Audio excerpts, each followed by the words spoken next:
Good evening, everybody. Would everybody please rise? Bringing jackets from the back, sorry. Would everybody please rise for the flag salute? I pledge allegiance to the flag of the United States of America and to the republic for which it stands, one nation, under God, indivisible, with liberty and justice for all. Okay. And with that, I need a motion to open up for the Johnson Park Green Acres Public. Green Acres discussion. Offer. Roll call. Councilmember Von Rudenberg. Aye. Deputy Mayor Canestrino. Aye. Councilmember Pataglia. Aye. Councilmember Carroll. Aye. Mayor LaBrus. Aye. Okay, Karen. Good evening, Mayor, Council, Public. So we're here to have a Green Acres change in use hearing. So this is a process. I'm going to read a little blurb about what this process is, and then I'll explain it a little further. So in the Green Acres regulations, the Green Acres program, a local government unit may change the recreation and conservation purpose or use for which funded or unfunded parkland is being used to another recreation or conservation use. This includes, which is what we're going to talk about today, the construction by a local government unit of a building or other structure on unfunded parkland for public indoor recreation. So I think there's a few things to note here, what we're not doing. We're not losing any parkland, we're not opening it to any other public access, we're not taking Green Acres money, we're changing the use to indoor recreation. So let's go through some of the details. We're talking about Johnson Park. Johnson Park is about 18.3 acres, and it's unfunded. So it's encumbered by Green Acres, but it's unfunded. The existing conditions, we have 2 outdoor soccer fields, one's turf, one's natural, 5 tennis courts, a walking path, open space, a playground, a greenhouse and community garden, restrooms, and really limited parking, right? Gravel areas for the most part. So for this change in use, it's really a first phase, if you would, that we looked at as a master plan, which we've talked about previously at Johnson Park. And this is to take about 4.3 acres of the park, which includes, you could see attached. And I have 2 different exhibits I'm going to show you, 2 different alternates today. So you can see on the screens, this is alternate 1, okay? The 4.3 acres is everything that's highlighted in blue. So we have the access drive to be improved, an additional parking lot that's right adjacent to the greenhouse. We have an indoor sports facility and a recreation support building attached to it. This is located, again, at the existing entrance coming down and near where the existing outdoor natural soccer field area is, so the natural field, the prior pistol range, and there's a gravel area there. So that's what encompasses the existing 4.3 acres. So I'm going to talk about this first alternate plan I'm showing you now. So the city has been working on acquiring a parking lot owned by 3 University Plaza Drive. And that's located adjacent to Johnson Park, the area in blue, along the Hackensack River, okay? So east of where we're proposing this building. This would help us in growing the park itself and achieving additional and easier parking. Further, you can see on this plan, we are able to maintain a grass field, that's shown in green, outside of the indoor sports facility. Not part of this change in use, but I think it's important to note. So the city is working on that. I'm going to talk about what's inside the indoor sports facility and also the recreation support building to get this on record here. So we have artificial turf fields, which we've talked about previously will be used by many sports programs throughout the year. There's a walking track, 2-lane walking track that goes along the outside, inside the building, outside of the artificial turf fields. Bleachers, netting systems, and different sports equipment, goals, things of that nature. The recreation support building, there's a few considered uses that we'll have in that building. Wrestling practice area, exercise space, batting cages, restrooms, concessions, storage, team rooms. Those are some of the considered uses in that area. So I'd like to go to the next plan, which is the second alternate. which doesn't include the parking lot at 3 University Plaza Drive. So you can see it stays all within the existing Johnson Park limits. So the difference here is that the proposed parking lot is where I showed that natural turf field previously. So this would just be an indoor facility with the parking lot. We would not have a outdoor natural turf field. That's really the only difference here. So in compliance with the change in use for Green Acres, there's a few things we had to do. I just want to go over what we've done. We've provided notice of this hearing on the city website. We provide notice of this hearing to Green Acres, the city planning board. We posted signs at Johnson Park, providing the proposed change in use, the notice of that. We provided notice of this hearing in the official newspaper. We will provide all proof of these notices to Green Acres following this hearing. And we will provide a transcript of this hearing to Green Acres after the change in use. So now, what we do is we open to the public for comment, and we'll take comments for 2 weeks. So that could be via email, via phone call. Comments can be received on this change in use for consideration. And that's the process. Okay. Any questions from the council? We're open to the public. Motion to open to the public. Over. Roll call? Councilmember Von Rudenberg. Aye. Deputy Mayor Canestrino. Aye. Councilmember Pataglia. Aye. Councilmember Carroll. Aye. Mayor LaBrus. Aye. Anybody from the public who'd like to speak to Johnson Park and only to Johnson Park, please come forward, give your name to the clerk.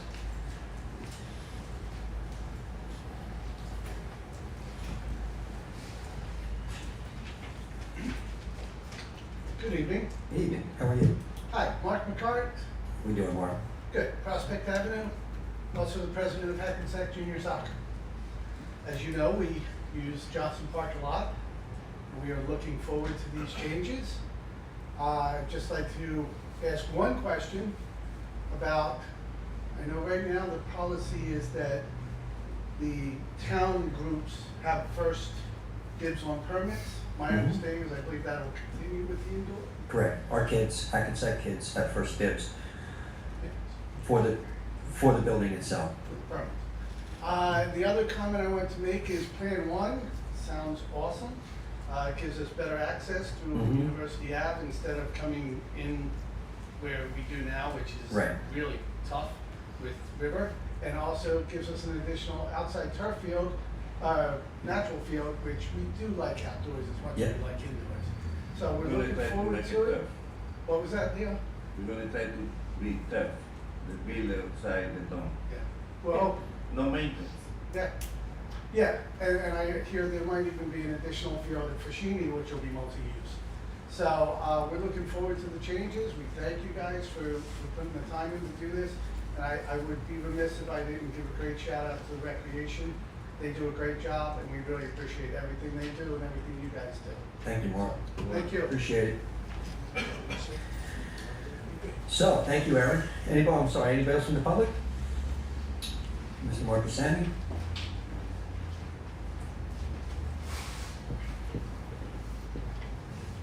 I'm here because I know nothing about sports.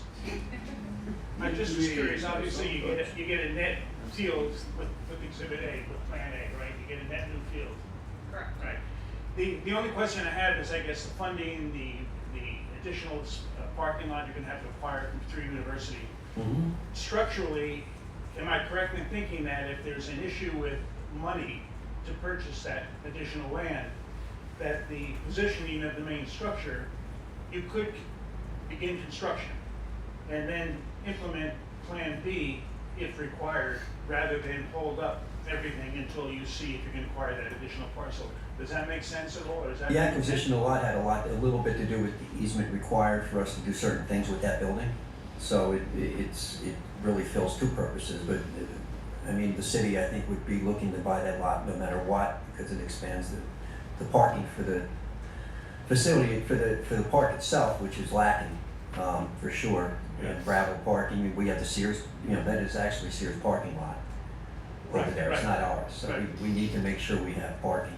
No, I guess my only question is, in terms of the timing of construction and the available funds, Could you begin construction before you acquire the parking lot, even if your intent is to acquire the parking lot? Or are there other circumstances at play there? Peter, you talk about the parking lot by the pistol, right? I'm Three sorry. University Plaza. Pre-university. Okay.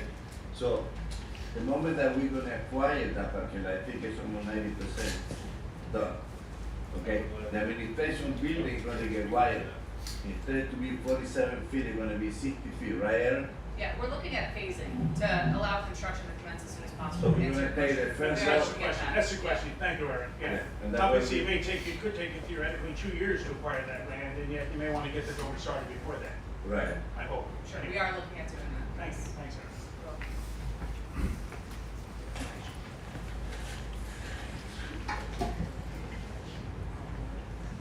Good evening, Mayor and Council, Gary Tizano, family manager, Hackensack. Could we go back to the other first plan? Let's have a question. This is the first. That was the first Oh, one. the second one, I'm sorry. Okay, this was one of the original, this was phase one original, I believe? Correct. Okay, because I hadn't seen that before. But I have a question on the Sears lot. Did we acquire that or not? The Yes. Sears lot in Johnson. We will not- be not acquiring University, it. okay. That'll also be I part know of there's it. 109 parking spaces Mhm. there. I walked every We one own of the them. Sears lot. Yeah, we got Oh, it. we definitely got it. The Sears lot, we own that lot, it is our lot, there is some legal challenge ongoing I just to wanted to that, confirm but that. as of right now, it's ours. So that's a big plus. How it ever got away from Johnson, I So don't know. it's not a done deal. It's, Yeah. yes. Okay, so the parking situation is pretty well satisfied, even if there was no, even if we weren't able to obtain that lot from pre-university, but we need it. The other question I had back on the original, the other one if we can, please. Between this one, the lot that's figured in by the garden gate, it looks pretty close to the greenhouse. I don't know if that particular fence where the gate is removed in this plan or not. I don't know the scale. I'd be a little concerned because I'm involved with the community garden to this day as a volunteer manager. Yeah, but, Gary, the first row is really used for the greenhouse, if you really look at it. I know. That's not gonna be that close to the greenhouse. Yeah, the intent wasn't to disrupt the existing operation. Not at all. I get it, but I wanna know if the western line in blue with the spaces aiming towards the garden and the greenhouse, if that line is moved in more on the designated site for the garden. How many feet do you think we got between the greenhouse and that fence? Well, 30?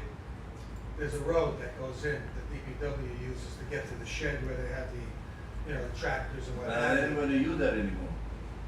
Because it's only gonna be the greenhouse and all the area around the greenhouse, they're gonna be only I get that, but the gate, I think, would stay on the road to still have access for any type of equipment to go in. Is that particular lane going to be eliminated in this particular plan? That's the only thing I ask.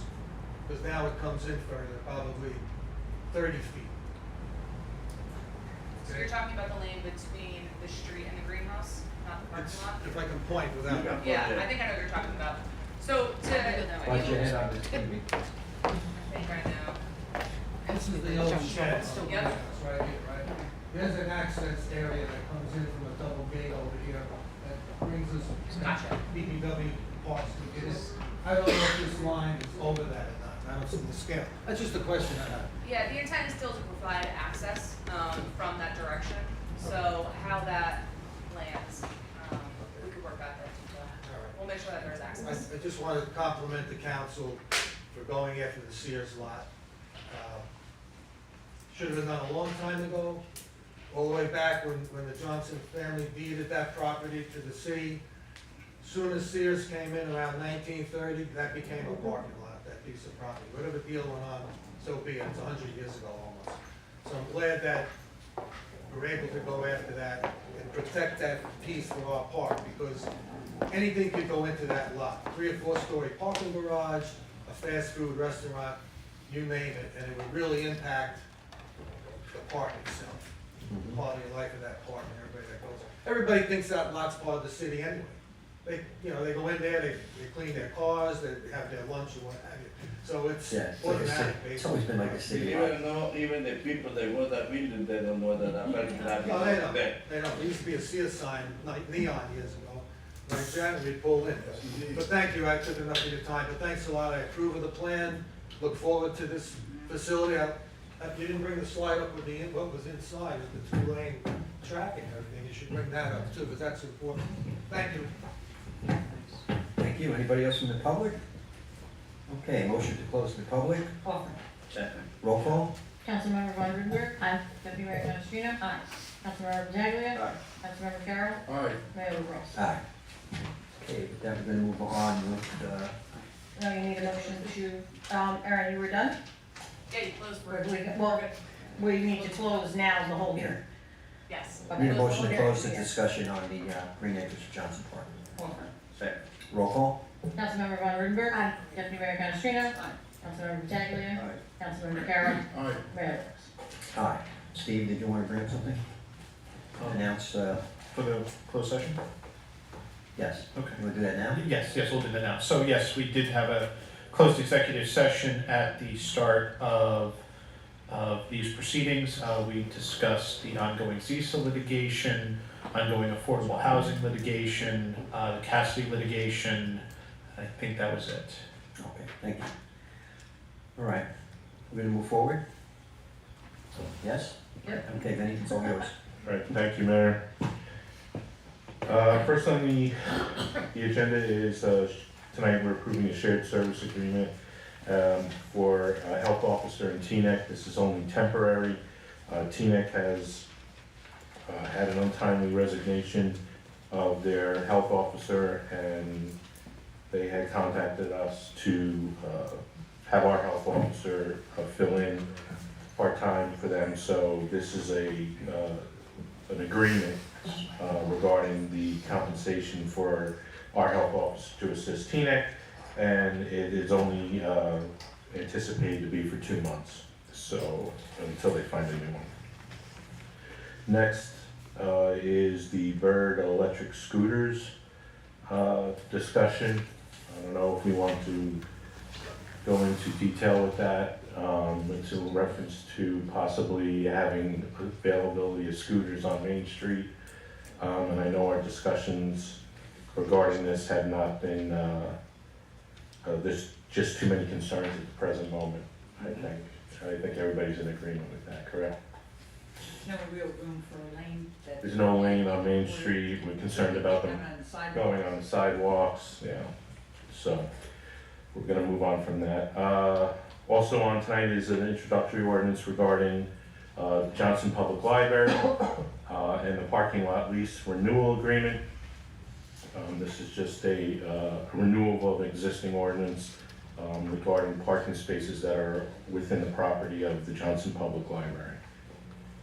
Next, I will turn it over to Deputy Mayor Canestrino for her TAN AAC flight path update regarding Teterboro Airport. Okay, good evening, everyone. I usually give a briefing after each of the noise abatement committee meetings held at Teterboro Airport. We had our quarterly meeting the end of April, and I'm not exactly pleased, I think you can tell from the tone of my voice. So I felt it worthwhile to spend a few moments today and really go over some of the data so we have a very good understanding of what's happening. For those of you that may not have been here before to other meetings, just a very high-level briefing is right now one of the primary approaches into Teterboro Airport flies directly over Hackensack, many of our residential communities, it flies directly over Prospect Ave, probably one of the most densely populated streets in all of Bergen County, as well as Hackensack Middle School and Hillers Elementary School. The noise pollution is horrific, the safety concerns, and this has been going on for a very long time. In 1999, which is before I myself personally became involved, I've been involved, say, for the last 8 or 9 years that I've been in office, but prior to that, in 1999, the FAA decided to install an ILS, that's an instrument landing system, in Teterboro Airport. And again, that was specifically for primary use of business jets, et cetera, coming into the airport. Just some numbers, since in 1999, the number of jets that were roughly coming into Teterboro Airport was around 100,000 a year. In 2019, which is prior to COVID, because of course the last 2 years was COVID, we had to see a decrease. That number was 143, 144,000.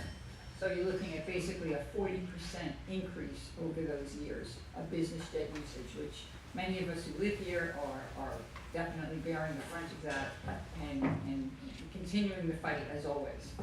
Okay, so if you'll go to the first slide that I chose. I gave you the ones, right? I don't wanna go through all of these, right? I think it was page 7 maybe. There we go, okay. So if you look at, this is just for the first quarter, and if you look at runway utilization, all right, we're, the runway that is used that goes directly over Hackensack is runway 9. So if you look at that, more than 50% of the arrivals were coming in on runway 9. And you're looking at, oh, for some reason it's foggy for me. You're looking, not runway 19, I'm sorry, runway 19. You're looking at over 9,000, what they call movements in the first quarter of this year, which is more than 51% of the arrivals that come into Teterboro. So that's an issue right there. Next slide. Okay. Throughout our area, the FAA, Teterboro Airport, has installed noise monitors, right? And if you read them, some of them are in various locations. The ones that concern us are 103 and 104 at the top of the page, right? 103 is at Hackensack Medical Center, and 104, I think it's like the Park Avenue area. So let's focus on 103. First of all, based on all the other locations that you see here throughout Carlsbad, Moonachie, et cetera, Hackensack, Prospect Ave, Hackensack is absolutely the worst, highest number. Discounting COVID numbers because they were low. To be fair, you have to go back to 2019. If you look at comparing it to 2021, the noise levels increased by over 3 points. Even going back to 2019, it still increased by 1.6. So we're looking at definitely the trend that we've seen over the years, that it is not in your imagination. The noise levels are getting greater as the years progress. They are not diminishing. And this is a concern and has been a concern of many folks and many groups that tried to actively pursue a response to this. Now, what we were able to do, we were able to come up with what they call the alternate flight path. So by moving the flight path just slightly to the west, so instead of flying over the residential areas, not only in Hackensack, but in towns throughout the entire north part of the county, it would follow Route 17 instead. So you would be flying primarily over Route 17, so it's a much lower elevation in general, certainly much lower elevation than Prospect or Summit Avenues. Also, people aren't living on Route 17. So, what we see is a clear, low path to come into Teterboro Airport, and that is what we were promoting as a solution. Not 100%, we're never gonna get a 100% solution, but let's at least offload it when the weather's good. Pilots have concerns when the weather isn't good, they need to use the ILS landing system, but in good weather, a pilot should be able to land the aircraft. When they initially tried this, they did a purely visual, which did not go over very well. The new plan is a full GPS navigation, so what that means is they have total flight control for lateral control, all right? So you have full GPS navigation that's guiding you right to Teterboro, but you will land the plane yourself instead of using an instrument landing system to actually land the plane. But any pilot worth his salt better be able to land the plane, so we don't see that as a particular drawback. Why it's not being used, that's the issue that we're having. So if you want to go to the next one. Okay, noise complaints, I forgot that was next. Okay, so noise complaints. First of all, thank you, everybody. I keep asking for people to call, and when you hear something, say something, and if you see Hackensack first quarter day, right, over 900 complaints were logged. But the other piece they look at, thank you for those 13 people, they look at the number of people that are also logging the complaints. So the more the merrier. Thank goodness those 13 different individuals logged over 900 complaints in the first 3 months. But this does get the attention of folks. This is some statistics, some piece of data that they must keep and they must track. So we're doing very well compared to many of the others. You'll see Maywood, and I'm gonna talk about this in a minute. You'll see Maywood over 7,000, yes? Okay, there's a tool that you can use, and you can use it for free for a certain amount of complaints. And that tool, you just have to press a button and you log a complaint, very easy. So there's some individual in Maywood that has that likes to press that button a lot. And that's why they also, if you look at the number of people that potentially could raise over 7,000 complaints, that's kind of indicative. And that's where you see where they're talking about third party. They're recognizing that out of Maywood, the great majority of that is coming from this third party piece of software, where they're still hearing the noise, obviously, and they're registering the noise, but they're not making the call. They're using this third party tool to be able to do that. But keep doing it. I'm hoping we can get more people involved in logging these complaints, because whatever we can do to raise awareness is critical to our success. Okay, next one. Just for information now, what we saw in the first one is there's a limited group of people that are in this group. I represent the city in this Teterboro Airport Noise Abatement Committee, or that's what the TANEC stands for. They only allow towns to be on that committee that are within a 5-mile radius of the airport. So these are called non-TANEC members. So if you look at all of these other towns in Bergen County that are also logging complaints, so they're saying, hey, we're not within the 5-mile radius, but we're pretty miserable too, right? And especially some of them that you'll see there, like Upper Saddle River, Woodcliff Lake. That's primarily where the aircraft is making the turn to come into Teterboro.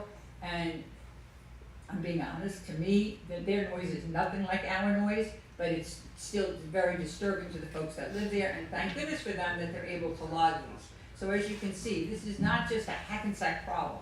This is a problem throughout the county. Okay, next one.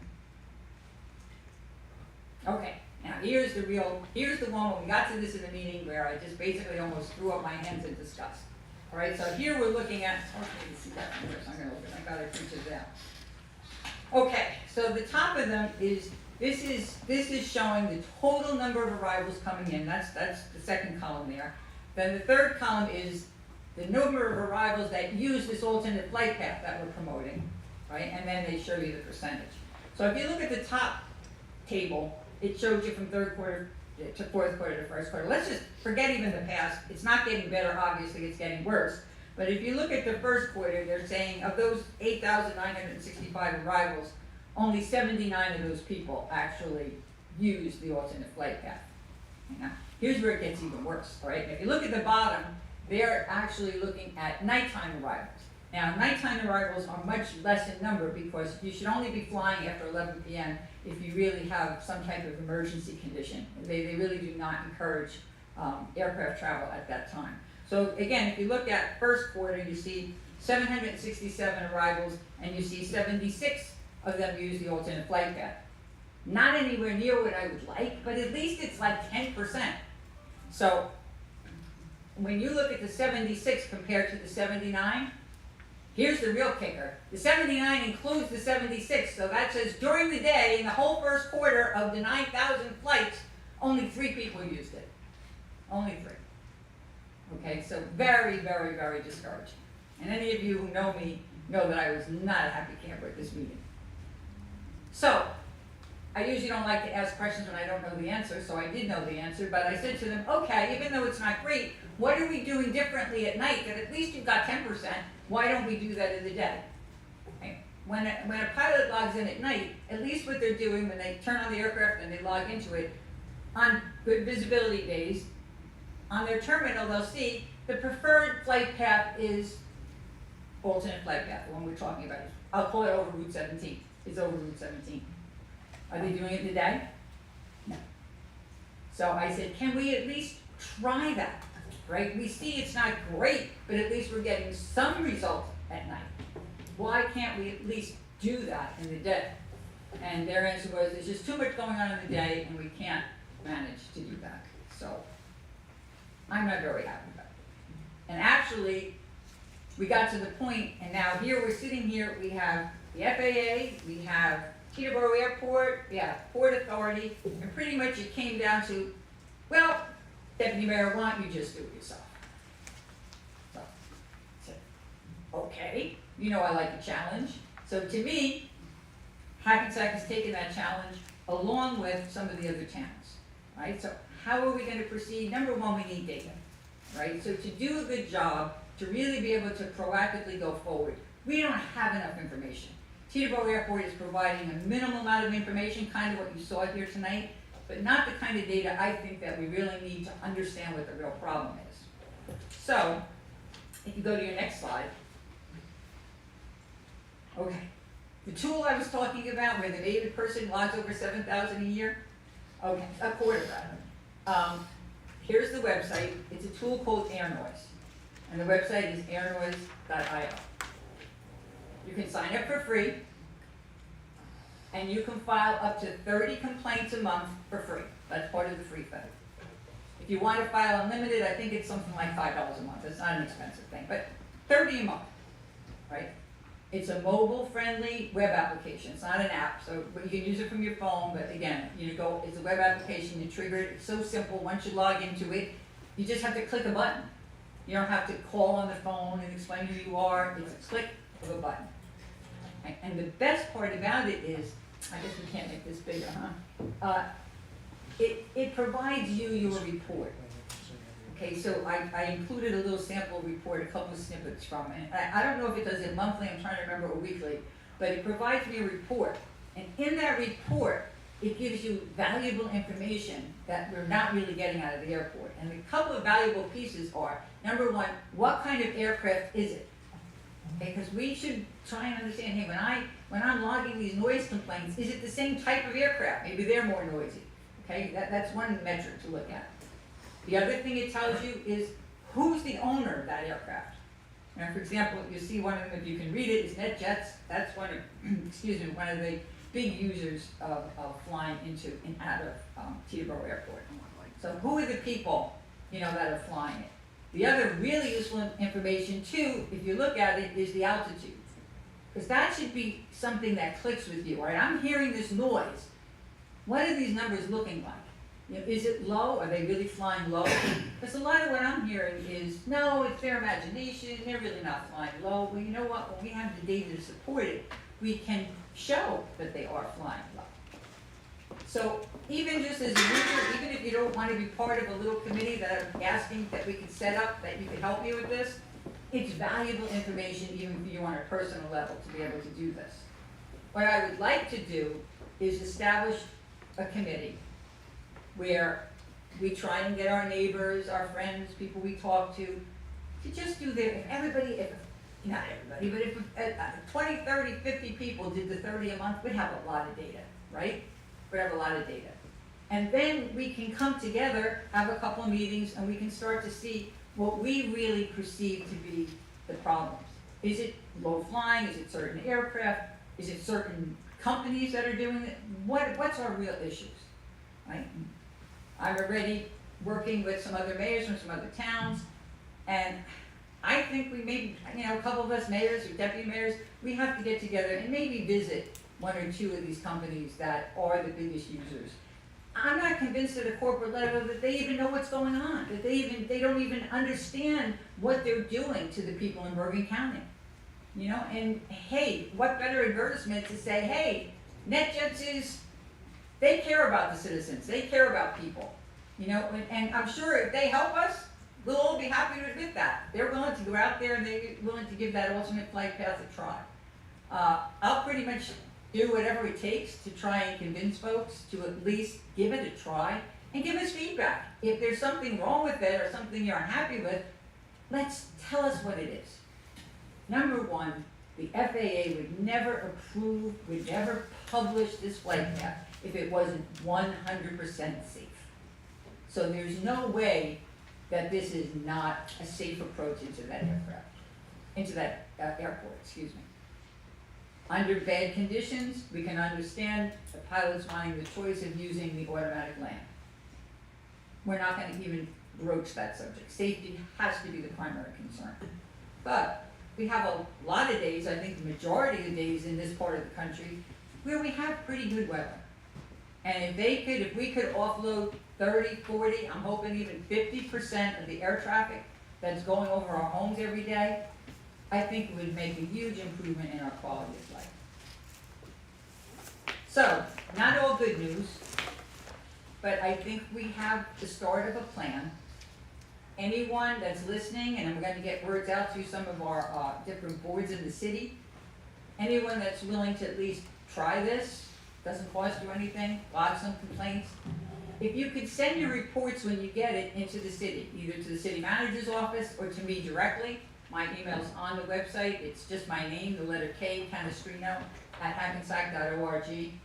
And I'll start compiling that information and seeing if we can do some analysis and understand who the users are, where the problems are, or what we're seeing. Are they really flying low? What are the real issues that we're seeing here that's affecting our quality of life? So, spread the word, get some folks to use it, get some reports, send them to me, and I think we'll start the data collection. A couple of things that I have asked for from the committee, I'll just go over them very quickly, just so you're aware of them. Number one, of course, I've asked for specific answers as to why they think that it's not being used in good weather. Then again, question I mentioned to you before, why don't they advertise in the daytime like they do at night? Then another question, are you doing anything else at night that's encouraging its use that we don't even know about? And then I want to know what they're doing to investigate these 947 complaints, because they really never talk about that. So it looks like, all right, we're filing all these complaints, but where's the feedback? What's happening? Do you reach out to the people? Do you produce a report? Do you do the analysis that I'm asking, that I'm willing to do if people give me the data? Are you doing that at the airport? Haven't got a response. And then finally, I mentioned Hiller School. Years ago, because of the noise issues, the airport and FAA did some soundproofing at Jackson Avenue School. They put windows in, they put air conditioning in. Hiller School, I've spoken to some teachers there who tell me they cannot teach with the windows open, that the children cannot hear. This is unbearable to think about. In the nice weather, in the warmer weather, that these children are in an unair-conditioned school and they cannot, it's so loud that they can't hear the teacher if the window's open. So I'm also saying and asking, and I've asked this for the past number of years, that I believe they should do a study and they should do the same thing to Hiller School. They should give them the soundproof windows and they should air condition the school. This should not be at the cost of the Hackensack taxpayers, because they're not creating this problem, the airport. So in a nutshell, that's a lot of where my fight is. I think I was so happy when we got this flight path published and available for use. And now to see that all go down the tubes because we can't get folks to use it, I think Hackensack is gonna stand up and say, we're gonna make it happen. I'm counting on you all for support and help. As those of you that know me know, I don't give up. So whatever that fight is going to be, as long as I'm here, I'm gonna continue fighting. So again, thanks for everybody who does log the complaints, spread the word, and let's see if we can turn this into a success story. Thank you, Kat. Thank you. Vince, next. Ryan? Yes, last item on the agenda is the CSO stormwater and parks update. Ryan, our project manager.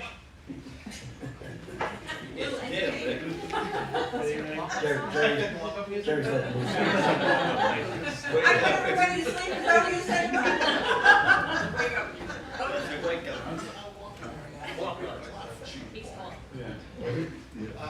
Good evening, everybody. We have our CSO and park update for May 10th. It's a little thin tonight just because the Clay Street Phase 1 has wrapped up. As you can see out on Union and Clay, the paving, striping is done. In the next coming weeks, they're going to pave Lot C and pave top course on pavement of West Camden Street. The progress has been 100 lineal feet of 24-inch lining was installed on James Street to State Street. Roadway milling completed. I just mentioned the striping is completed, as well as the active construction, which is the remainder of paving on Lot U in West Camden. Clay Street sewer separation contract 2, which is from Fashini to the river. Pre-construction meeting was held last week with the DEP, the City of Hackensack, and the contractor. They're looking to start, the issue with starting is material delays with the box culvert. Due to the size of the box culvert and the steel needed to construct it, we're having some delays. We're gonna have a follow-up meeting in the next couple of weeks to discuss the July 4th festivities. At this point, it's looking like we're probably gonna start after July 4th, at the entrance at least. We'll probably start at the river and work our way out. The non-CSO construction, Voorhees Lane, the lineal work is complete. Again, the pump station is looking to be installed in the fall. We're continuing with our jetting and cleaning. The large diameter section, which includes Lodi, Pink, that area has been completed. There's still, there's a remainder of the sections that need to wait for the BCOA pump station to, we got to monitor that to see if when they turn it on, it drops the levels in the pipes in that area. We're still trying to coordinate with them. The Hudson Street, which includes Water and Kennedy Streets, they cleaned approximately 546 42-inch concrete pipe, and that work is actually completed this week. In one section, in the Hudson Street area, they pulled out like almost 40 hubcaps in the sewer system. Yeah. It just tells you, you know, stuff gets in there somehow and it stays. And then contract 3 for Clay Street, which is the west of the rail, that's currently out to bid. And I think the opening is the 24th. Bid opening 24th, we'll award it in June. And the Anderson area is still in design. Park status update. The contractor at Columbus has poured the new courts. They finished that the end of last week. They came out nice. Stopped by yesterday, they were installing the fence posts. The work is coming along good over there. Sty Park, we don't have an update. Unfortunately, the contractor's giving us a hard time about scheduling, being a little non-responsive. So we're given another day or two to respond and come back. If not, we're gonna engage our city attorney to help out in persuading them. That is it for the park update. Thank you, Ryan. Thank you. That's all I have, Your Honor. Right, so just Stock Park, we gotta stay on top of Yes. If we don't hear anything by the end of the week, we'll, it. And we're come coming back up with into summer, Hall. and it's delaying the job. Okay, need a motion to open to the public, please. Offer. Second. Roll call? Councilmember Von Rudenberg. Deputy Mayor Canestrino. Aye. Councilmember Pataglia. Aye. Councilmember Carroll. Aye. Mayor LaBrus. Aye. Anybody from the public who'd like to speak, please come forward. Give your name to the clerk, we'll have to read it. Come one meeting and I'm up twice. Good exercise. Question on Columbus Park. If we can go back to that slide. A couple of years ago, I reported that the building to the west side of the park where the basketball courts are being renovated, that building is in South Hackensack. It's a commercial industrial building. All the rainwater comes off the roof to leaders coming down to, I call it a header, they're supposed to dump out on the street in Hackensack. They were supposed to have repaired that pipe, but they didn't do it properly, and it's separated again on this main header that comes pitching this way. There's 2 T's that the leader's off the top. It's in South Hackensack.